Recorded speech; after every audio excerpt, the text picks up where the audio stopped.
was dictating the wrap-up on the Butcher Benton package. I'm Lieutenant Dick Chasen.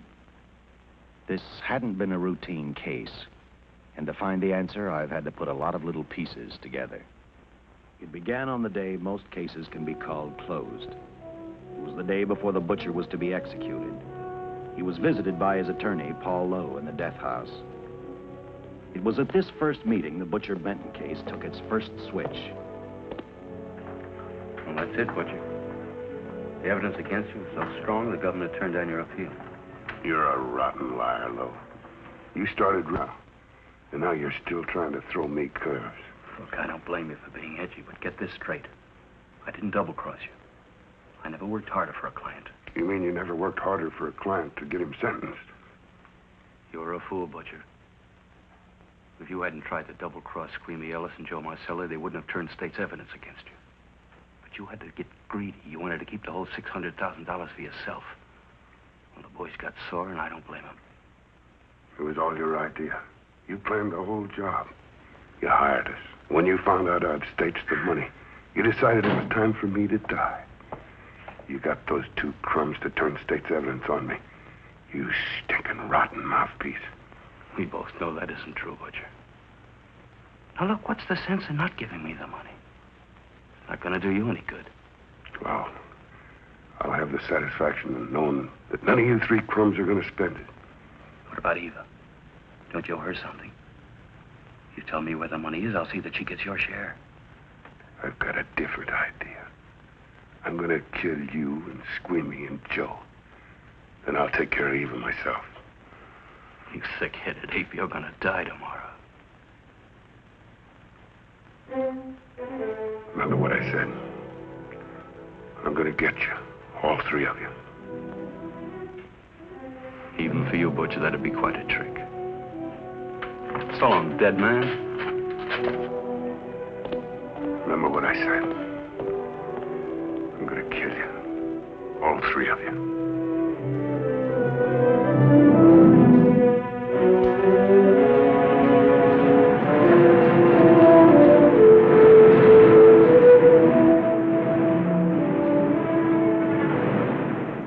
Back in Los Angeles, two men sat in a bar room listening to a newscaster tell his headline story.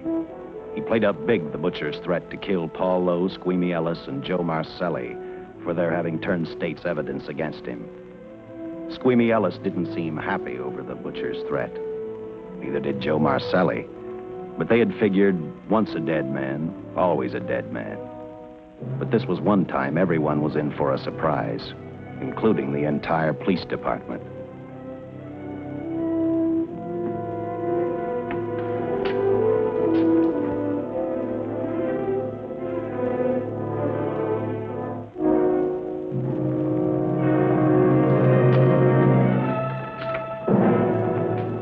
Seen the headlines, Captain?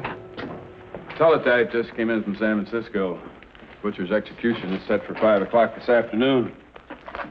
And like the newspapers say, he still refuses to talk about that stolen money. Well, I still have hopes of coming up with something. That's what I dropped by for, Dick.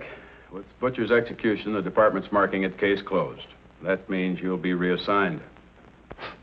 I spent a whole year trying to break this case. As far as I'm concerned, Butcher's death is just the beginning. Of course, I can't prove it, but I think that Paul Lowe was the top man. And even though I have to keep working on it while off duty, I'm going to get Lowe, Squeamy Ellis, and Joe Marcelli. Okay, Lieutenant. Officially, I've taken you off of the case. Unofficially, I wish you luck. Do me a favor. Keep me posted. Will do. Thanks, John. I headed for Eva Martin. She worked in a local burlesque house. I'm a cop, and my job is to ask questions and get answers. So I decided I might as well start again with her.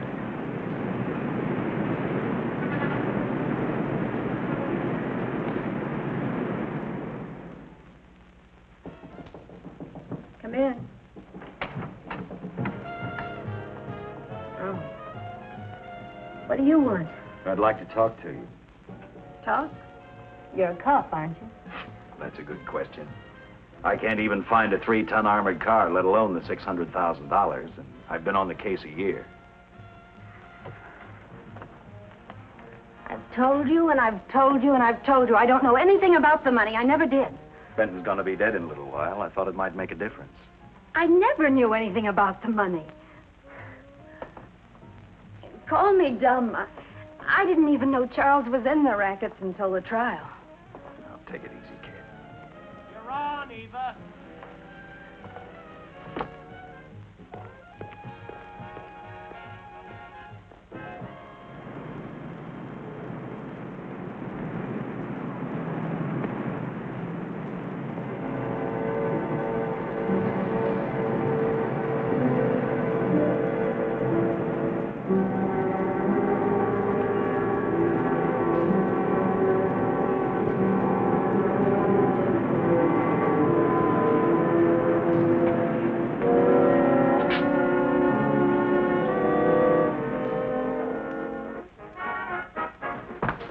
Honey, here's your wrap.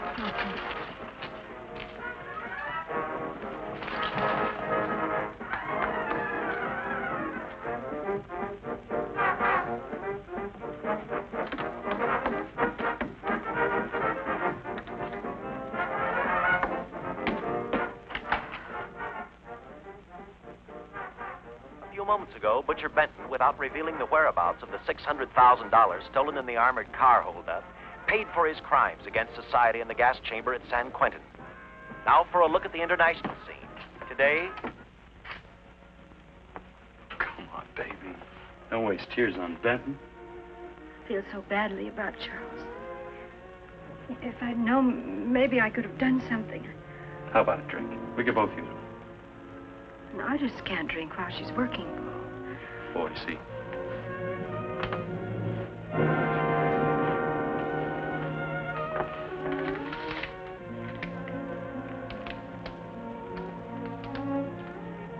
What's that? Well, now what's the matter? The message from Charles. He told me to open it if he died. Finale, Eva. All right. How about a steak after the show? No, thanks. Not tonight, Paul.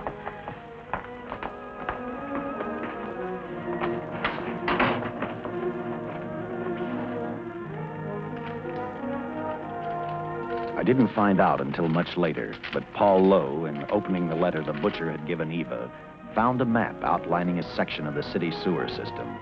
And clearly identified was the spot where the butcher had hidden the stolen payroll. He replaced it with a $50 bill. I guess he figured $50 to gain $600,000 was not a bad day's work.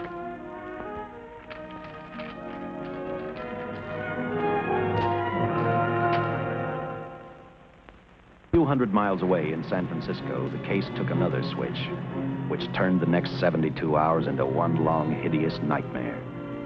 Dr. Bradshaw, a distinguished biochemist, was making preparations for a final experiment which he hoped would lead the way to a cure for cancer. He'd been successful with laboratory animals. The last step called for a human body. And Dr. Bradshaw's assistant quickly made a deal with a local mortuary and returned to the laboratory with the dead body of Butcher Benton.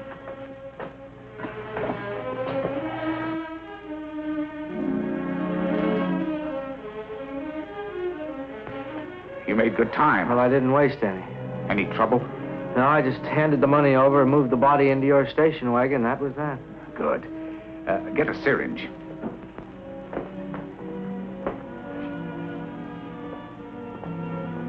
He's in good shape. Well, I hope so. We'll get other blood samples later. We'll run this one through fast. Right. Now wheel him into the machine and then raise him. Right.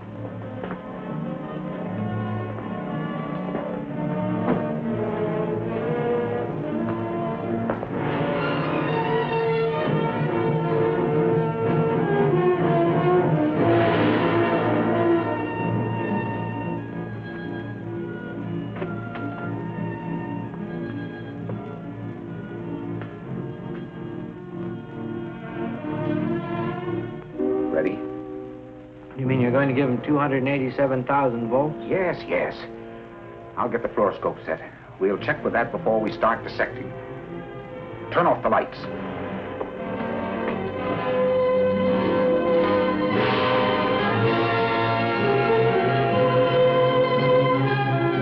There you are, old boy. If you respond properly and my theory is sound, you'll be more famous dead than alive. Throw the switch.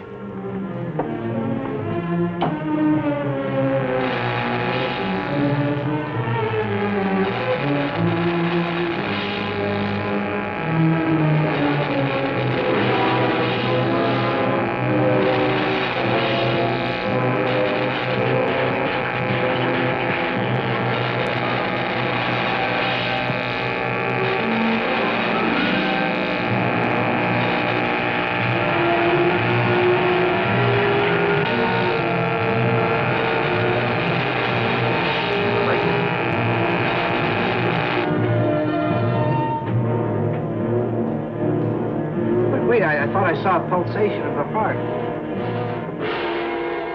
You're right. Dr. Bradshaw is beginning to breathe. You've brought this man back to life. No. The heart muscle has simply responded to a terrific electrical shock, that's all. Yes, but it does prove that the cells still function. Dr. Bradshaw, he is alive. A shock reaction, it can't last. His cells are multiplying now, if your theory is right. We could keep that reaction going longer. But it's worth a try. Get the body out.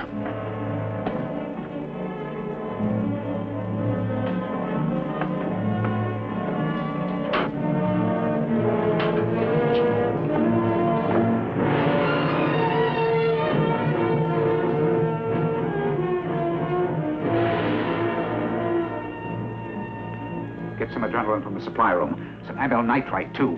Hurry, hurry.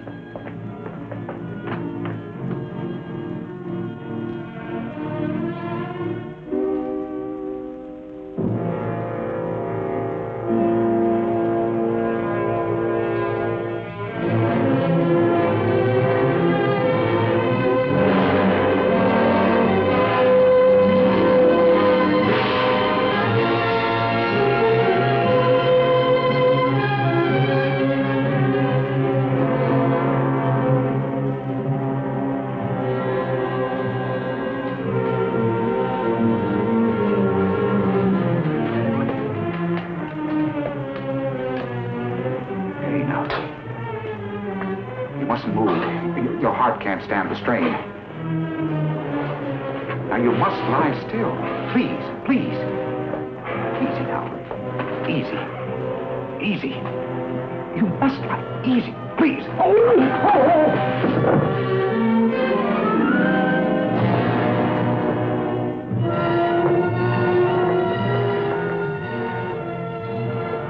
Dr. Bradshaw's experiment had given life back to the butcher. He tried to talk, but the electrical voltage had burned out his vocal cords. Yet it hadn't destroyed his brain. He knew who he was.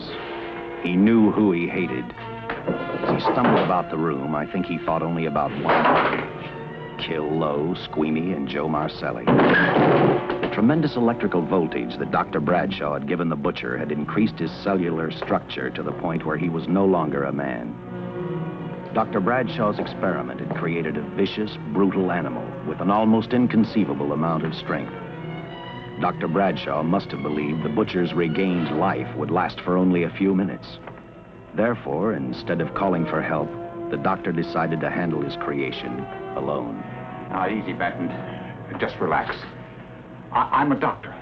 I want to try to help you. Do you understand me? You're in my laboratory. The execution was carried out and you were declared dead. I tried an experiment on you and brought you back to life, although I didn't intend that. Now, you've had a great shock. Now come and sit down. Now, be quiet. Now, come and sit down. Take it easy. That's it, boy.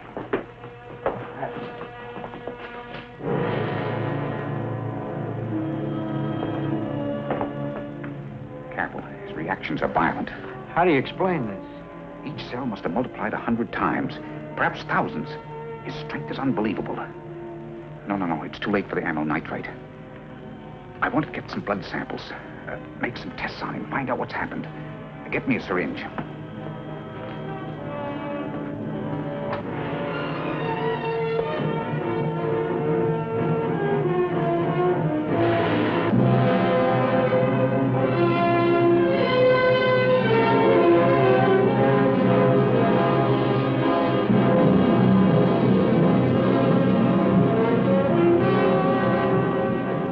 The needle penetrate the skin. Tissue must be nearly a solid mass of cells. How are we going to get the blood sample? Surgically, perhaps.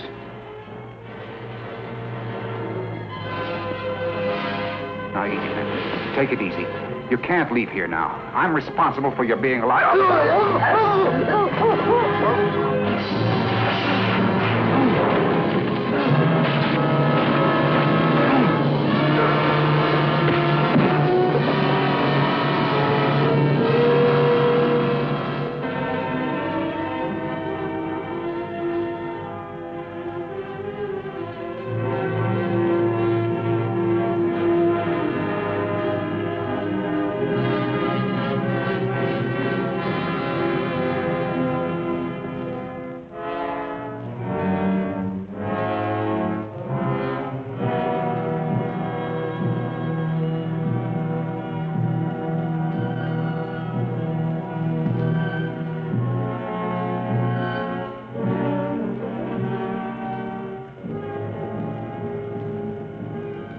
Towards the end of this case, Captain Lauder and I found out the doctor and his assistant had been murdered.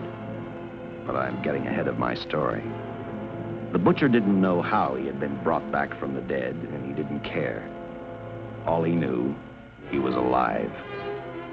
Then this monster-made man started thinking about Los Angeles.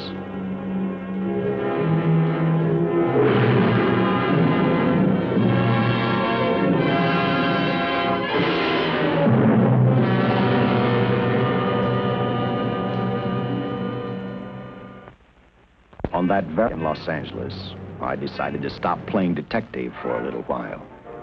I went to the burlesque house to ask Eva to have dinner with me. After all, the butcher was dead, and if I got lucky, sooner or later, I figured Paul Lowe would lead me to the stolen payroll. In a way, that possibility made me even feel better. It's not fair to watch the show from backstage. Next time, I'll pay admission. I take it by that remark you like my routine. Yeah, you're pretty good. What I can't figure out, though, is why you stay in a place like this. It shouldn't be hard for someone like you to get a job in a class spot. If you weren't a detective, I'd be willing to bet with a line like that your next remark would be, how about dinner? Well, not exactly dinner, but a hamburger might be a good idea. If you're asking in an official capacity, I can't say no. I'm off duty. For the past 6 months, all I've ever called you is Lieutenant Chasen. Do you have a first name? Dick. Give me 10 minutes for a quick change, because you just made yourself a date, Lieutenant. I mean, Dick.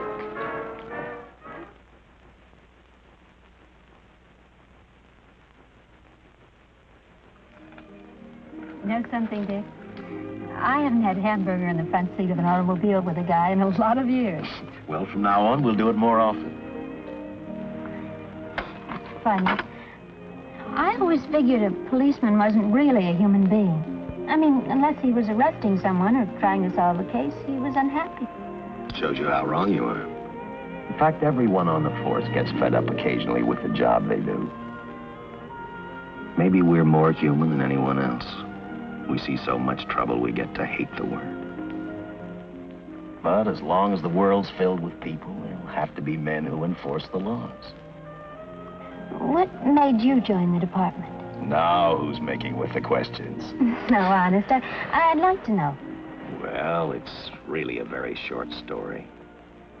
When I got out of the Air Corps, I knocked around for a while. Well, I went to work for an oil company. One day, I went back to college on the GI Bill. Just before graduation, I noticed all about the police department exams. Seemed a pretty good thing to do with your life, so I took the exams, passed, then went on from there. If I ask one more question, will you give me a straight answer? Try me. Am I still part of the Charles Benton investigation? I mean, right now. I don't think so. As far as the department's concerned, when Benton was executed, the case was marked closed. Inside of me, that's not good enough. I don't follow. Well, the $600,000 is still missing. And a fast-talking underworld lawyer like Paul Lowe is walking around a free man. Someday, no matter how long it takes, I'll get him and the money. Until I do, the Benton case for me is not closed. I give you my word, Dick. Charles Benton never told me anything about the money. Oh, I've been sure of that for a long time. But how did you ever get mixed up with anyone like the butcher?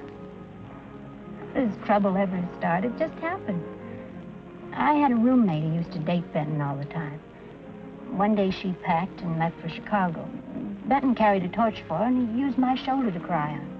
First thing I knew, we were having dinner together, and a few weeks later, I was labeled by the police as this #1 suspect and Benton's girl. But it was never like that. I made only one mistake. I felt sorry for him. You mean, until he was arrested for the robbery and the killing, you had no idea how he earned a living? I know this is going to sound crazy, but I only went out with Benton a couple of times. And all we ever talked about was Madge, my old roommate. The last time I saw him, he tried to get too friendly, and that's when I told him he had the wrong girl. But like I said, I'd already made my mistake. What about the burlesque house? How do you two fit together? You sound like a lot of other people. I left a small town a couple of years ago because I won a beauty contest, and the first prize was a screen test. After which, nothing happened? That's right. Only, it was pretty rough. And then one day I read an ad about girls wanted for a burlesque show. I auditioned and I got the job. You know something? It's like any other job. If you're looking for trouble, you can find it even in a schoolroom. Well, when the screen test didn't work out, though, why didn't you go on home? Well, first you have to have a home to go back to. My folks are dead, so Los Angeles was as good as any place else. I don't know about you, but I do 8 shows a day, and at this hour I'm bushed. I know what you mean. Mind if I drive you home? No. And I'll tell you something else. I haven't minded anything about tonight. Not even the hamburger. I kept playing tag with Lowe. He made 4 telephone calls. 3 of them didn't interest me, but one did. The one to Joe Marcelli. I watched Joe head for his meeting with Lowe, and for some unknown reason, I began to get the feeling that this case was finally about to explode in my favor. You see what I mean? Well, look at that, will you? I see him stagger on 2 legs, but he's doing it on 4. Shut up, you flea bag. Well, look who's calling names. At least I ain't a squealer, a stoolie. I warned you before. All right, Harry, that's enough. I'll take care of him. I want to talk to him. Okay, Mr. Lowe. But any future business you've got with this psycho, take care of it upstairs in your office. You keep showing around here, sooner or later he's going to get slugged, cripple or no cripple. All right, shut up, Joe. Sit down.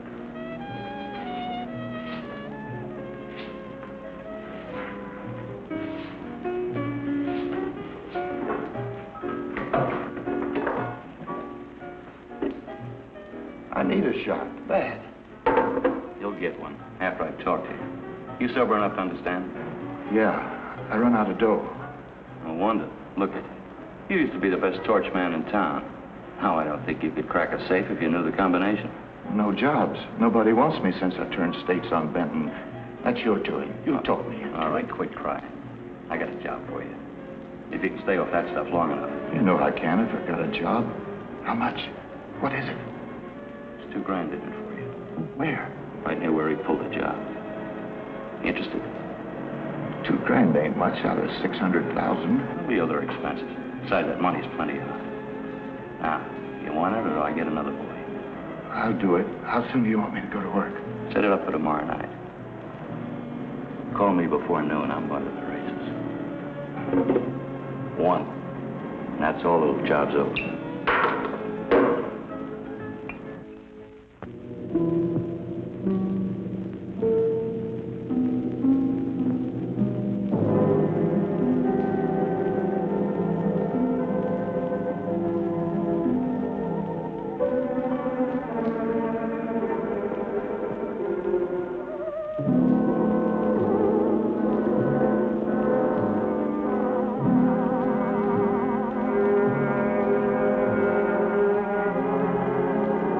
Butcher was walking slowly toward Los Angeles. He'd traveled through wooded hills to prevent being seen by anyone. Finally, he came to a quiet road. He stopped to get his bearings. And then he saw her. He saw something else. An automobile. For the butcher, that rang a bell. With a car, he knew by the next afternoon he'd be in Los Angeles in plenty of time to catch up with the 3 men who had double-crossed him.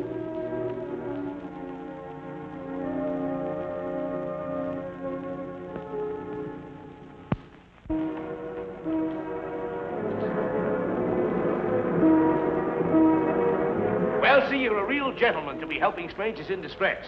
I hope you don't mind me using the babe here as bait. Quite a dish, isn't she? But that's what she gets paid for. Bait, that is. Yes, sir. She's a real shaker artist of my outfit. Carnival man myself. Just call me Connie. Yeah. Well, friend, we're in a little bit of difficulty here. Got a flat tire, brand new car, no tools in the back. Why, some of these dealers make my carnival grifters look like babes in the woods.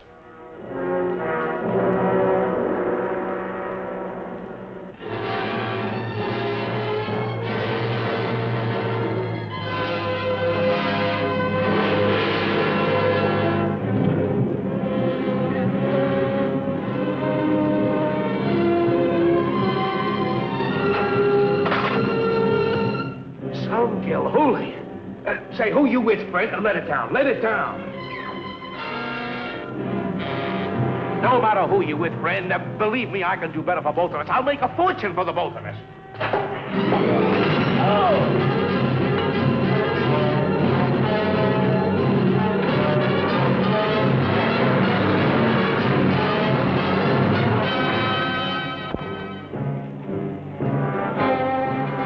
An hour later, the San Francisco Police Department sent out an APB. Squads were sent to various parts of the countryside.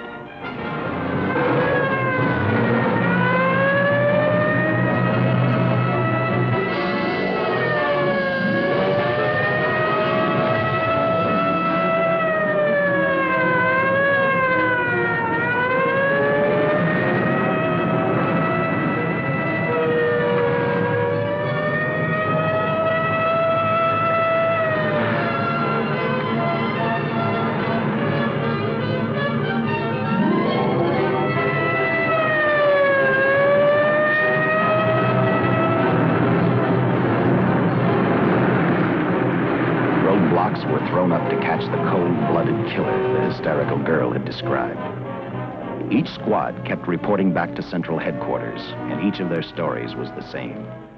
So far, none of them had spotted the car the killer was driving. Orders were given to shoot to kill, because from the girls' further accounts, they realized they were dealing with a maniac.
trust that this information will answer all of your questions.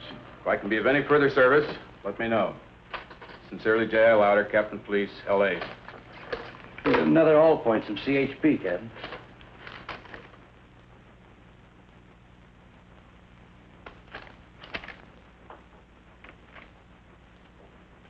These reports sound like they come from a bunch of loonies. You sure do. There it is. Sergeant. Yeah. I want Lieutenant Chasen to look these over as soon as he comes in. All right, Captain. The next morning, I read the stories of the brutal murder of the 2 police officers. I also read the witness's statement about the bullets having no effect upon the killer. I felt sorry for the witness, and I thought about how easily a person's mind can become confused when suddenly they receive a brutal shock. I didn't believe a man existed who could not be stopped by a slug from a .45. Good morning, Captain. You and the rest of the force are going on 24-hour duty. Seen the headlines? You mean this guy that's running amok up north? Yeah, the latest report, he's killed 2 police officers. Made a getaway in a green coupe heading south. I've got a hunch this killer's going to be our baby. He could be in town right now. Yeah. You better get started, Lieutenant. Okay. Any new leads on that holdup money? I think the girl can probably be counted out. If any of the others are wise, they're keeping mighty quiet. Let it ride for now. The whole force is going to be on the spot until we catch this killer. Newspapers will have a field day.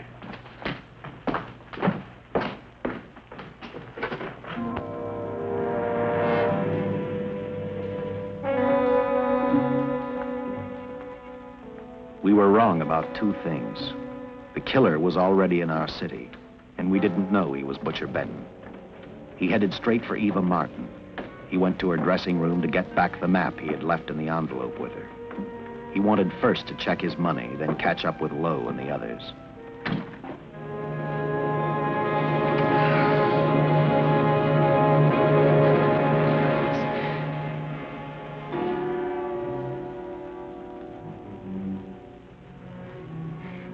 Can't be.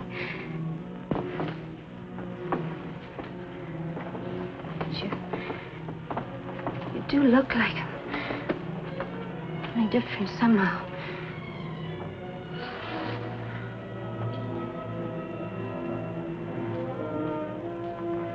It is you.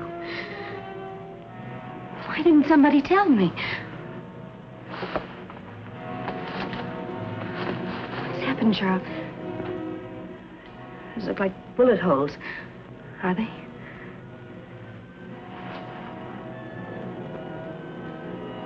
There's not even a mark.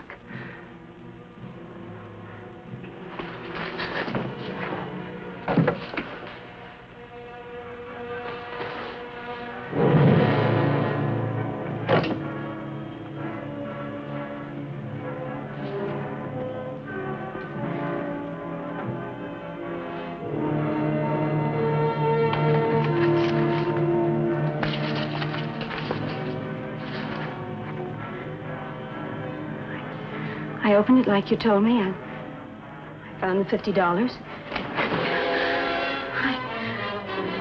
I didn't know why you left him. Oh, Paul didn't know why he was here.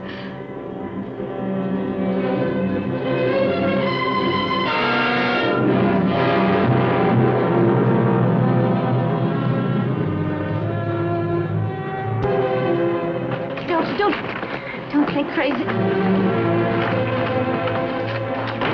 The name of Paul triggered his hate. He left her dressing room and started for Squeamy Ellis and Joe Marcelli's place. Because he knew, with them out of the way, Paul Lowe couldn't open the strong box where the money was hidden. He thought of Squeamy and Joe first. He was saving Paul Lowe for last.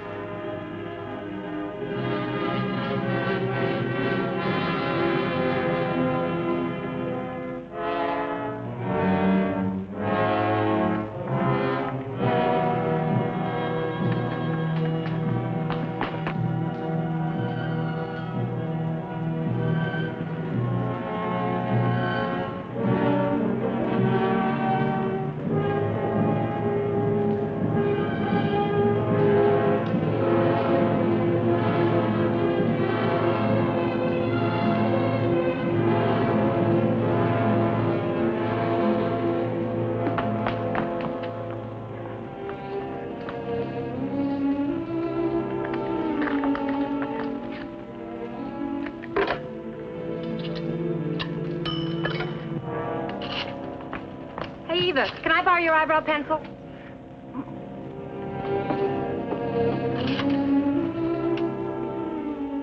Operator, get me police headquarters. Lieutenant Chasen, please. When do you expect him? Well, tell him Charles Benton is alive, and even bullets can't stop him. I'm not crazy. Just say a friend of Charles. He'll know.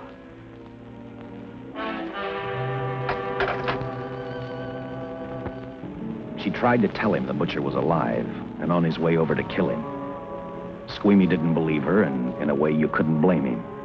Who in their right mind would believe a man had returned from the dead? What Squeamy actually believed was that the butcher, before his execution, had hired a killer to carry out his threat.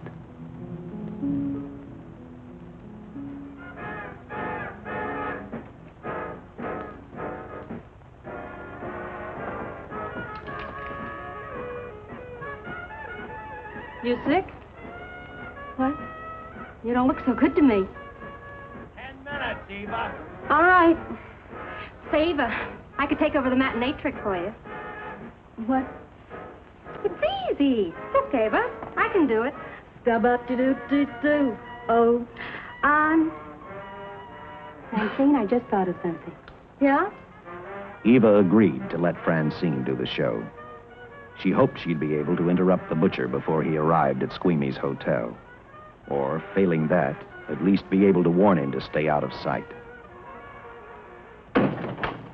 You wanted me, Captain? Yeah, I just had a rundown on those fingerprints of the stolen car up north. We got nothing on the driver who was killed or the woman with him. Take a good look at these. There's something funny about these. Yeah. The boys in the lab can't figure it out either. Those are the killers. They were found on the steering wheel. Looked like they'd been stamped in with a steel die. They sure do. These are Butcher Benton's. What? Well, they look the same to me. How do the lab boys explain that? They don't. Their best guess is a twin brother. An identical twin could have the same pattern of whorls with only slight variations. Ever hear of the butcher having a twin brother? No. Even if he did, it wouldn't explain these freak prints. You didn't pick up your message, Lieutenant. Some wacky dame calls you. And she says Charles Benton is alive, and bullets won't stop him. If we buy the twin theory... Who was she? Where'd she see him? Well, she wouldn't leave her name. Sounded kind of hysterical to me. Said she was a friend of the butcher's. Eva Martin. Get over to the Follies and see what that girl knows. Yeah. Some guys have all the luck. I never drew an assignment to the Follies.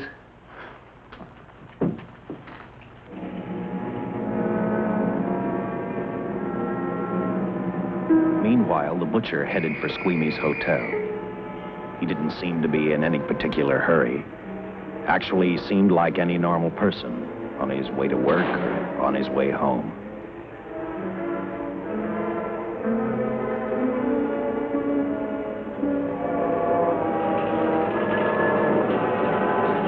He rode up Angel's Flight, arrived at the top, scanned the hotel building, and then noticed the only exit from Squeamy's apartment, a fire escape.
butcher was figuring his next step.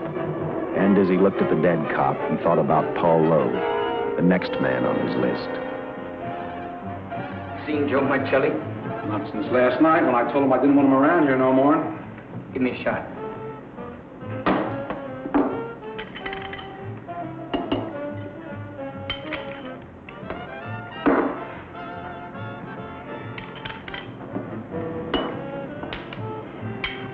Look, I need help. Just found out that Benton's hired a killer to get me. He's after Joe, too. Then drink up and get out. I don't want no trouble around my place. You're a real pal. Drink up and get out, I said.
Operator, get me the police. Police! Yes!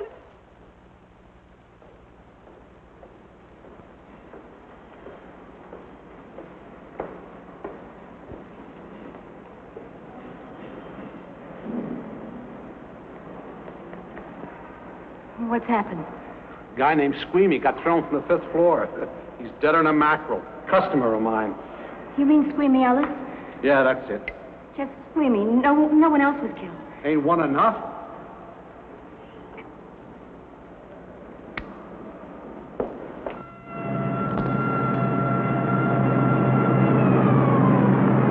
I tell you, the bullets never even phased him. He must have been wearing a bulletproof vest. God help us when the papers get a hold of this. Keep an officer on duty here till you hear from me. We'll get a stakeout on Joe Marcelli. I'd like to talk to Joe. Lauder, I'm going to call San Quentin. Suppose Benton is alive. Every available man's been put on the case now. Yes, sir. All right. All right. Anything new? Report on Dr. Bradshaw, owner of the station wagon. The San Francisco police located his laboratory in the basement of an electrical power receiving station. Bradshaw, what's he know? He's dead. And another man, too, his assistant. The lab is a shambles. But now we're getting some action from San Francisco. Benton's body never arrived at the mortuary where it was supposed to go. An attendant there finally broke down, admitted he picked up some quick cash by handing the body over to a man he was unable to identify. The man was driving a station wagon. Blast it, man. The chief's on my neck, and the commissioners are on his, and the mayor's on theirs. Now, am I supposed to tell them that our killer is a dead man? They found a notebook in Bradshaw's lab. It ties his experiments in with a Professor Dwiggins at Caltech. I hope to hear from Dwiggins soon. Captain, report from the valley on a hysterical woman. Reports the presence of the killer. There's the location. Let's go.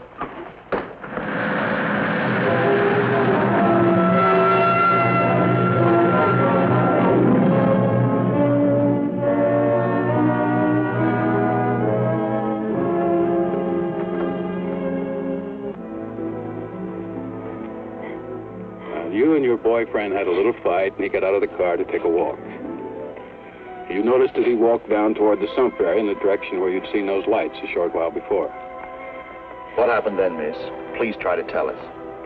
Well, I just sat there a few minutes, I guess. I was pretty mad. Then there was a loud crash, like heavy metal, sort of, from down here. I got out of the car to get a better look. I heard Jimmy cry out something. I couldn't make out the words. Then down here, in a patch of light, was Jimmy. And coming toward him was this man. Big man. Lifted Jimmy up over his head like he didn't weigh a thing. Jimmy screamed. Just once, before he broke Jimmy's back. I heard it snap that far away. Then I started running till I found this house. They let me use the phone. Thank you, miss. We'll see that you get home all right now. O'Malley, see that the young lady gets home all right. Paul Lowe, while driving to his office, heard a radio commentator report the murder of Joe Marcelli. And what shocked him most was when the broadcast identified the killer as possibly being the butcher. Lowe headed straight for Eva Martin at the Burlesque Theater. Oh, you gave me a start, Mr. Lowe. What are you doing here? Where's Eva? Oh, I'm taking her place. I'm going to wear her costume. What's it to you? I asked you, where's Eva? Hey, don't get physical. Well, watch your tone of voice, Buster. I told you. Little Eva isn't here. I could see that for myself. Where is she? She's at police headquarters. That's where she is. Yes, sir. No, sir. Captain Lauder's still with the mayor. The killer dropped out of sight. He was last seen in the Hollywood area. Yes, sir. We know he's dangerous. Every angle's being covered. Yes, sir. I'll tell him.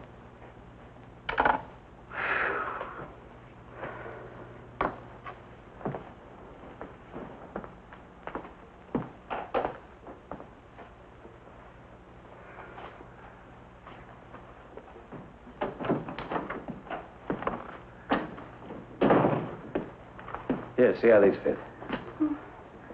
Low heels. I'm sorry. It's the best our wardrobe department can afford. Any idea how soon the captain will be back? Now, look, I'm going to see the captain if I have to wait here all night. Oh. Oh, Charles killed Squeamy and Joe. Joe, too? Benton? He's alive. I saw him, but nobody will believe me. I'm checking it. My guess is whoever killed them is on the trail of the money, Lowe. Now, maybe you better start talking if you know anything about it. I don't know anything. Did the butcher have a brother? No brother. It was Charles. I saw the tattoo on his arm. Look, I demand police protection. Where's the money, Lowe? You heard me. I demand protection. I know my rights. We put stakeouts on your office and home. Well, that's not enough. It's enough as far as we're concerned.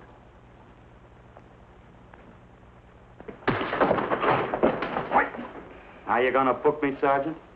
Then throw away the key.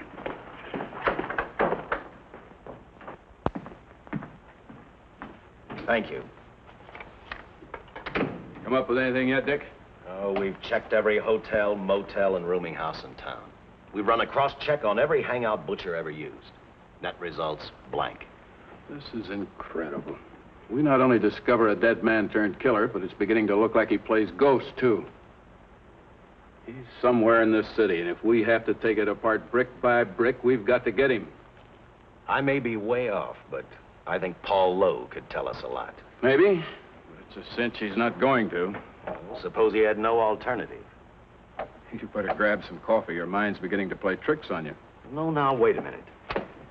When Lowe came to us for police protection, it was because he was scared stiff the Butcher would add him to the list of Squeamy Ellis and Joe Marcelli. Go on. It figures, too. When he slugged the sergeant, he knew we'd book him right away. Oh, this Lowe's a pretty cute character. But we can play the same game. You mean we'll threaten to release him? Well, not exactly. You tell him you realize that he was excited, that throwing the punch was accidental. Tell him we're not going to make a charge, that he's completely released. Lieutenant, you know we can't do that. Lowell made his first mistake when he hit the sergeant, and that'll get him a year. As far as the department's concerned, at least it's a small victory. If my hunch is right, Lowe won't want to be on the streets with the Butcher looking for him. And he may talk, and talk a lot. Enough maybe for us to get rid of him permanently. Even lead us to the Butcher. If he's frightened enough, that might work. But if it doesn't... No, Dick, I'm not going to release him. I want him out of my way so bad I can taste it, but not bad enough to be responsible for getting him killed. The good thing about that, Captain, is the fact we know it, but Lowe doesn't. Let's give it a try. All right, Lowe. Come on out. I think you'll find everything in there. You're free to go, Mr. Lowell. Wait a minute. Who do you think you're kidding? You arrested me for assaulting an officer. Court, I'll plead guilty. With luck, I might get off with 6 months. For a lawyer, you're forgetting a very important point. If no charge is made, there's no trial. It was a tough day for everyone. We figured your nerves were on edge, and when you threw the punch, you didn't know what you were doing. I've squared everything with the sergeant. It's all over, all forgotten. Yeah? Why'd you bring a stenographer? Simply because I wanted a record of our conversation at the time of your release. Okay, Lowell, let's go. Oh, wait a minute. Once out on those streets and I'm a dead man. If you let me go, you'll be responsible for murder. Oh, come off it, Lowe. You're imagining things. You know the Butcher threatened to kill me. If you set me free, he'll do it. Well, that's just a risk we'll have to take. But the way I look at it, Mr. Lowell, you'll be okay. Look, Captain, I'll make a deal with you. You keep me here, and I'll tell you how to recover the money. Maybe even catch the Butcher. No deals, Lowell. You'd probably tell us anything just to stall for time. Come on, let's get out of here. Now, wait a minute. All right. I'll tell you the truth. Start taking this down. I, Paul Lowe, hired Butcher Benton, Squeamy Ellis, and Joe Marcelli to pull off the armored car holdup. And then Lowe continued with his confession. He told us about finding the map. He showed us the exact location of where the Butcher had hidden the stolen payroll. And he gave us a most important answer. The explanation as to how the Butcher was able to elude detection. His means of escape was the sewer system beneath our city.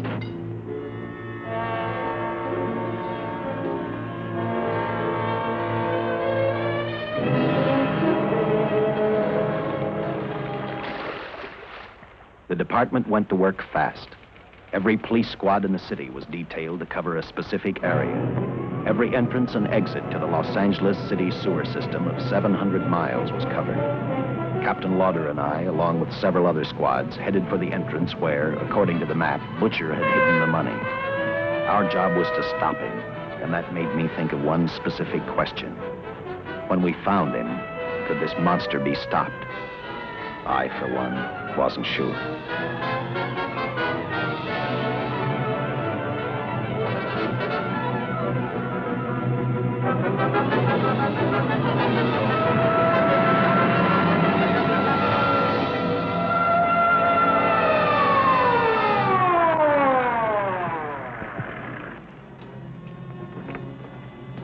Everything all set, Lieutenant? City engineers mapped out each possible exit. A squad of officers are spotted at every point. If the butcher can be caught, now's the time. Well, after I talked to Caltech, I called on the fire department for a little help. The professors thought a flamethrower might stop him. Flamethrower? I suppose our boys have had a chance to join our squads by now. See, we have one with us here. Have you thought about what'll happen if this doesn't work? No. I've been praying too hard that it will work.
This is where we split up. I'll go straight ahead.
This map's right, we're off our course. We'll have to backtrack.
Let him have it.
And the tremendous shock of electricity that brought the butcher back to life destroyed him.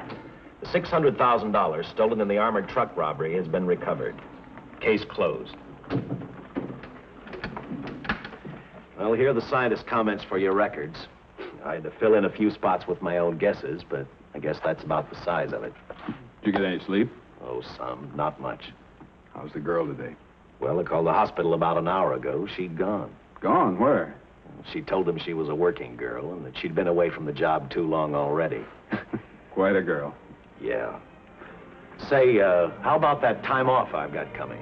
48 hours, beginning right now. Get some rest, Dick.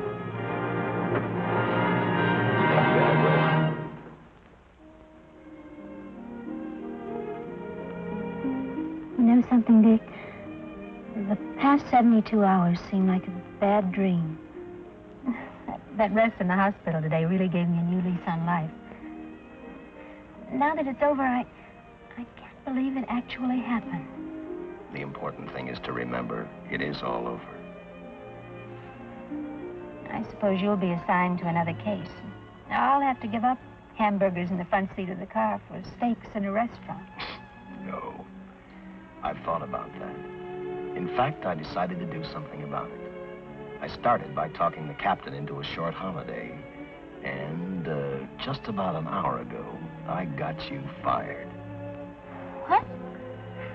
What did you do that for? I figured that being my wife would take up all of your time. Even if I wanted to say no, I couldn't. You're not supposed to say no to a detective. I figured that, too.